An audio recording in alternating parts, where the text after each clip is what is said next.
우리가 관계를 맺고 살아간다는 건요, 그냥 막연한 감정의 문제가 아니에요. 마치 집을 짓는 것과 같달까요? 기초를 다지고 기둥을 세우고 지붕을 얻는 하나의 건축 과정과도 같죠. 오늘은 바로 그 연결이라는 건축물의 설계도를 한번 같이 뜯어보려고 합니다. 자, 이거 한번 생각해보죠. 요즘 우리 SNS 덕분에 그 어느 때보다 더 많은 사람과 연결되어 있잖아요? 근데 왜 동시에 더 외롭다고 느낄까요? 정말 이상하죠? 이 역설적인 질문에서부터 오늘 이야기를 한번 본격적으로 시작해보겠습니다. 이게 그냥 기분 탓이 아니에요. 이걸 돈으로 환산한 연구가 있는데 정말 충격적입니다. 우리나라 청년 한 명이 사회적으로 고립되면 그로 인해 발생하는 사회적 비용이 무려 1년에 2,100만 원에 달한다고 해요. 외로움이 그냥 개인의 아픔을 넘어서 우리 사회 전체가 짊어져야 할 엄청난 짐이 되고 있다는 거죠. 그래서 오늘 이 복잡한 문제를 좀 체계적으로 파헤쳐 보려고 합니다. 먼저 연결의 역설이 뭔지 보고 왜 우리 관계가 무너지는지 내면과 외부 요인을 살펴볼 거예요. 그리고 연결이 우리 생존에 얼마나 중요한지, 마지막으로 그럼 어떻게 다시 연결될 수 있는지 그 방법까지 쭉 알아보겠습니다. 자, 그럼 본격적으로 시작해 볼까요? 첫 번째 파트, 연결의 역설입니다. 이 거대한 건축물의 기초부터 한번 탄탄하게 다져보죠. 먼저 사회적 지지라는 개념부터 짚고 넘어가야 하는데요. 이게 뭘까요? 흔히 누가 날 도와주는 걸 생각하기 쉬운데 사실 그게 전부가 아니에요. 이 개념을 처음 제시한 학자는 이게 일종의 정보라고 했어요.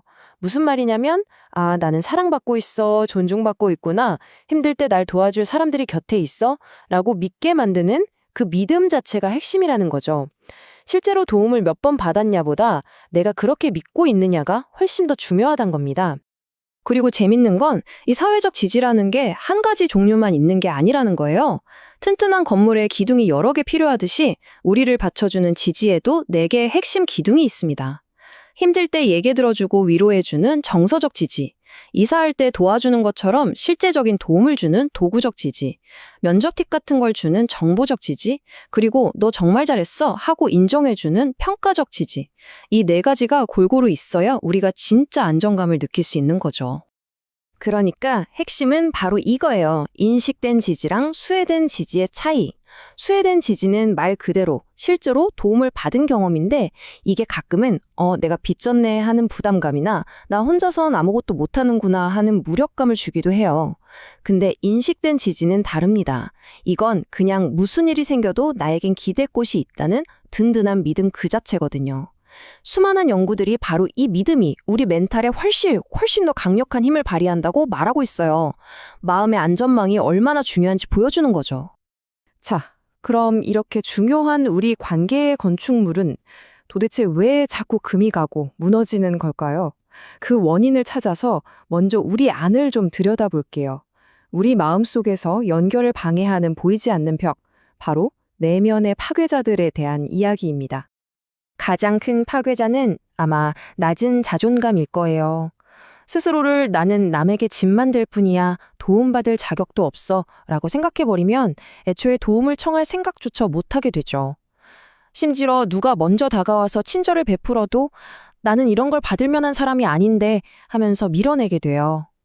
결국 스스로를 가치 없다고 생각하는 그 마음이 다른 사람들의 지지를 막아버리는 가장 단단한 벽이 되는 셈입니다. 두 번째 파괴자는 완벽주의입니다. 이들은 자신의 약한 모습을 남에게 보이는 걸 실패라고 생각해요. 무슨 일이 있어도 내 힘으로 다 해결해야 해. 이런 생각에 사로잡혀서 남에게 의지하는 건 곧 내가 무능하다는 걸 인정하는 꼴이라고 여기는 거죠. 근데 사실 진정한 관계는 서로의 부족한 점을 보여줄 때 시작되잖아요. 그 기회를 스스로 차단하고 고립의 길로 걸어 들어가는 겁니다. 그리고 세 번째는 거절에 대한 두려움이에요. 이게 좀 심한 분들이 있죠. 도움을 요청했다가 미안, 안 될 것 같은데 라는 말을 들었을 때 받을 상처를 너무 크게, 너무 끔찍하게 상상하는 거예요. 그래서 그럴 바엔 그냥 말도 꺼내지 말자 하고 모든 가능성을 닫아버리는 거죠. 거절당할지도 몰라 라는 그 두려움이 현실에서 진짜로 나를 혼자로 만들어버리는 족쇄가 되는 겁니다. 이걸 정말 기가 막히게 비유한 말이 있어요. 이 내면의 장벽들은 마치 고장난 자동차 같다는 건데요. 낮은 자존감은 엔진 자체에 결함이 있는 거고, 거절에 대한 두려움은 핸들이 회피 쪽으로 완전히 고정돼서 꼼짝도 안 하는 거예요. 그리고 완벽주의는 절대 실패하면 안 돼 라는 갈 수도 없는 목적지를 찍어놓은 고장난 내비게이션인 거죠. 이 세 가지가 합쳐지면 그 차는 결국 그 자리에 멈춰설 수밖에 없겠죠? 하지만 문제가 우리 안에만 있는 건 아니에요. 때로는 바깥 세상이 우리를 너무 힘들게 해서 우리 안의 벽을 더 높고 단단하게 만들기도 하죠. 자, 이번에는 우리를 둘러싼 외부 환경이 어떻게 우리 관계에 금을 가게 만드는지 한번 살펴보겠습니다.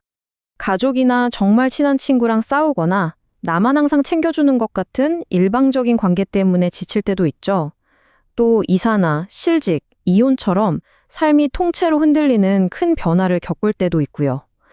여기에 야근에 치이고 시험에 시달리고 친구랑 너무 멀리 떨어져 살고 당장 먹고 살기 힘든 경제적인 문제까지 겹치면 정말 관계를 돌볼 마음의 여유조차 사라지게 됩니다. 이런 외부의 압박들이 차곡차곡 쌓여서 우리의 관계망을 약하게 만드는 거예요. 그리고 최악은 이 내부 문제랑 외부 문제가 만나서 악순환을 만들어낼 때예요. 예를 들어 실직이라는 외부 충격이 닥쳤다고 해보세요. 그럼 안 그래도 낮았던 자존감이 거봐, 난 역시 실패자야 하면서 바닥을 치겠죠. 이런 내면의 취약성이 폭발하는 겁니다. 그럼 어떻게 되겠어요?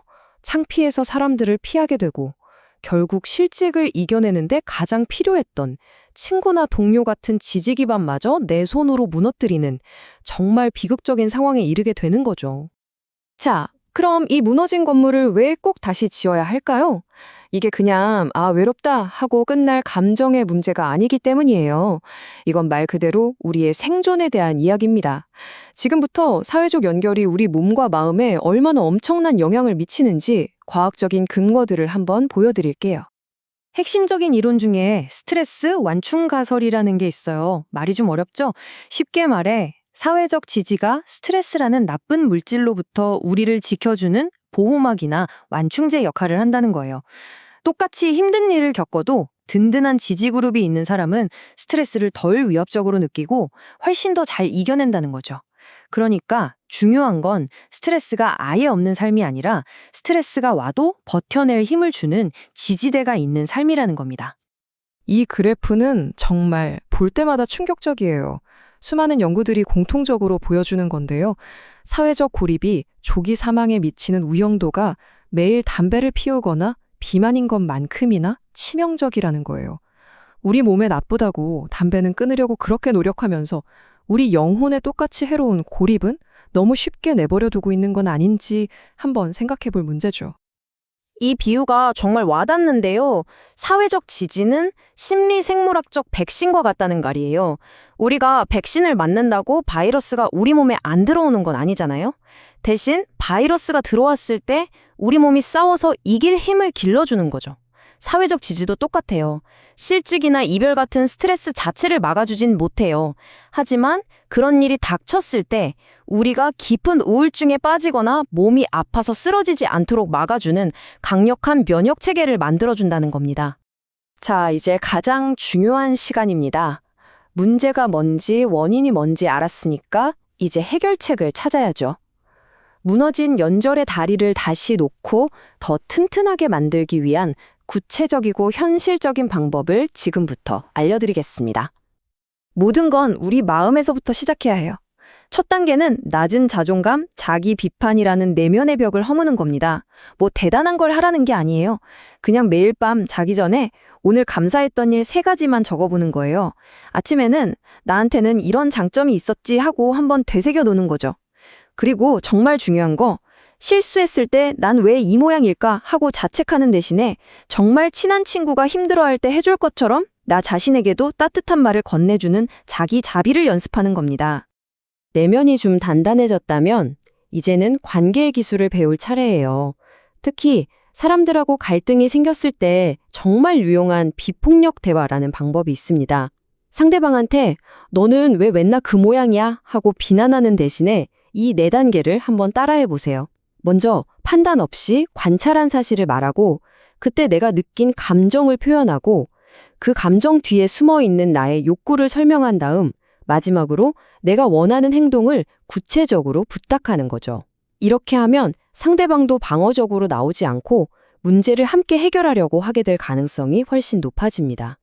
자, 마지막 단계는 이제 실제로 움직이는 겁니다. 전략은 두 가지가 다 필요해요. 하나는 이미 있는 관계를 더 깊게 만드는 거. 그냥 친구 이야기 들을 때 휴대폰 내려놓고 눈 마주치면서 진심으로 들어주는 것부터 시작할 수 있어요. 또 다른 하나는 새로운 관계를 만드는 거죠. 관심 있던 동호회에 나가보거나 봉사활동을 시작하는 것처럼요. 그리고 나 자신을 지키는 것도 잊으면 안 돼요. 내 에너지를 갉아먹기만 하는 관계에는 아니라고 말할 수 있는 용기, 건강한 경계를 만드는 것도 정말 중요합니다. 오랜 시간 고립을 겪다가 이겨낸 한 분이 이런 말을 했어요. 혼자일 때는 할 수 없었고 도움이 없었어도 할 수 없었다. 오늘 우리가 나눈 모든 이야기의 핵심이 이 한 문장에 다 들어있는 것 같아요. 우리는 혼자서는 살아갈 수 없는 존재고 서로의 도움이 절실히 필요하다는 것. 이 당연한 사실을 인정하는 게 바로 다시 시작하는 첫걸음입니다. 자, 이제 여러분의 차례입니다. 오늘 이야기 들으시면서 여러 생각이 드셨을 텐데요. 여러분 각자의 연결의 건축물을 더 단단하게 만들기 위해서 오늘 당장 시작할 수 있는 가장 작은 행동은 뭘까요? 거창하지 않아도 괜찮아요. 친구에게 보내는 안부 문자 하나, 그 작은 첫걸음이 모든 것을 바꿀 수 있습니다.